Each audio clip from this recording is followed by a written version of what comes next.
Halo guys, selamat datang di channel Upgrade ID. Nah, di video kali ini gue mau ngebahas tentang iPhone 14 Pro Max yang udah gue pakai kurang lebih selama 2 tahunan. Nah, jadi di sini gue nggak mau ngebahas tentang secara detail dari iPhone 14 Pro Max karena ini iPhone bukan keluaran yang terbaru juga ya. Jadi untuk spesifikasi, kamera dan juga performa itu nggak gue bahas di sini. Jadi yang mau gue bahas adalah dari segi pengalaman gue pribadi aja ya. Untuk experience dan juga apakah masih worth it pakai iPhone 14 Pro Max di tahun 2025 dan apakah masih layak untuk dibeli di tahun ini. Nah, jadi kalau gitu langsung aja simak di video ini sampai selesai teman-teman. Kalau gitu langsung aja yang pertama kita masuk ke bagian desainnya dulu ya. Oke teman-teman, sekarang kita bahas untuk desain iPhone 14 Pro Max ini dibandingkan iPhone yang seri terbaru ini. Sebenarnya nggak ada perbedaan yang signifikan ya untuk desainnya dari segi kamera, modul kamera, terus desain bagian back cover. Itu mirip-mirip aja ya, yang paling ngebedain cuma di bahannya aja udah pakai titanium untuk seri-seri yang terbaru. Terus untuk iPhone 16 series kan udah ada action camera control ya. Terus untuk bagian layar depannya juga sebenarnya nggak ada perbedaan sih, masih sama-sama menggunakan Dynamic Island. Jadi ini HP itu desainnya sebenarnya nggak ketinggalan sama sekali sama iPhone seri terbaru guys. Oke, jadi untuk desain sebenarnya nggak jadi pertimbangan ya untuk pilih iPhone ini di tahun 2025. Masih sama-sama aja desainnya. Oke, berikutnya sekarang kita cek di bagian baterai health-nya ya. Untuk iPhone yang udah sekitar 2 tahun saya pakai ini guys. Oke, kita buka dulu. Kita ke setting ya. Baterai, terus baterai health. Untuk baterai health-nya ini ada di 84%. Jadi sebenarnya masih worth it sih angka segini untuk iPhone yang udah 2 tahun.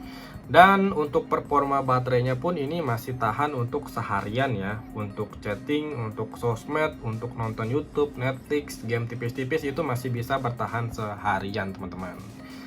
Terus selebihnya untuk kamera, entah itu video ya, itu masih ngangkat banget di tahun ini. Karena perbedaannya juga nggak signifikan. Untuk seri iPhone 14 ke 15 ke 16 yaitu nggak beda jauh ya, masih mirip-mirip aja. Paling dipoles-poles dikit doang lah untuk seri iPhone terbaru biar ada perbedaan dikit guys. Oke guys, jadi kesimpulannya untuk iPhone 14 Pro Max ini sebenarnya untuk dibeli atau dimiliki di tahun 2025 ini masih layak banget ya. Karena dari segi desain, fitur, dan untuk bagian kameranya juga ya, untuk foto dan video itu masih mendukung banget untuk kebutuhan sosial media ataupun konten kreator. Cuma buat kalian yang masih mempertimbangkan AI atau Apple Intelligence di iPhone ini, ya ini bukan HP yang tepat di kalian. Karena mengingat untuk seri iPhone 14 Pro Max ini belum bisa menjalankan AI atau Apple Intelligence di iPhone seri ini. Karena kan ini iPhone RAM-nya masih 6 GB ya, sedangkan untuk yang udah bisa running AI atau Apple Intelligence itu minimal di 8 GB. Ya udah pasti minimal di iPhone 15 Pro atau seri terbaru. Sebenarnya balik lagi ya, untuk kita yang gak butuh-butuh amat, AI di iPhone itu sebenarnya nggak penting sih. Karena AI itu masih bisa kita akses di internet, entah itu ChatGPT. Terus kalau misalkan kita mau hilangin objek orang lain di foto itu ya, itu pun bisa di situs-situs yang udah tersedia di internet. Udah banyak banget lah AI yang tersedia untuk menghilangkan objek orang. Jadi nggak cuma pakai AI dari Apple Intelligence guys. Oke, jadi ini HP itu masih layak banget dibeli, mengingat ini harganya udah murah banget ya. Cuma kalau misalkan kalian cari di e-commerce, di Tokped gitu ya, harganya sih gue lihat masih di 14-an sampai 15-an. Cuma info aja nih buat ke kalian, ini iPhone tuh sebenarnya udah gue nggak pakai, jadi ini iPhone pengen gue jual ya di harga ya murah lah, pokoknya di bawah 13 lah guys ya. Mungkin nanti linknya bakal gua taruh di kolom description lah ya. Dan untuk kualitasnya sebenarnya grade-nya masih dibilang lumayan oke lah ya. Untuk dari segi bodinya ini masih mulus banget. Untuk kameranya juga masih normal semua. Terus untuk baterai health-nya ada di 84%-an aja. Oke, jadi kurang lebih itu aja ulasan singkat dari gua tentang iPhone 14 Pro Max. Dari pengalaman gua pakai iPhone 14 Pro Max ini ya, kurang lebih sekitar 2 tahunan lah ya, nggak ada masalah sama sekali. Bahkan sampai sekarang pun, sampai gua udah upgrade ke iPhone 16 Pro Max yang terbaru itu ya, sebenarnya nih iPhone nggak ada masalah sama sekali ya, cuma pengen coba aja di iPhone yang seri terbaru.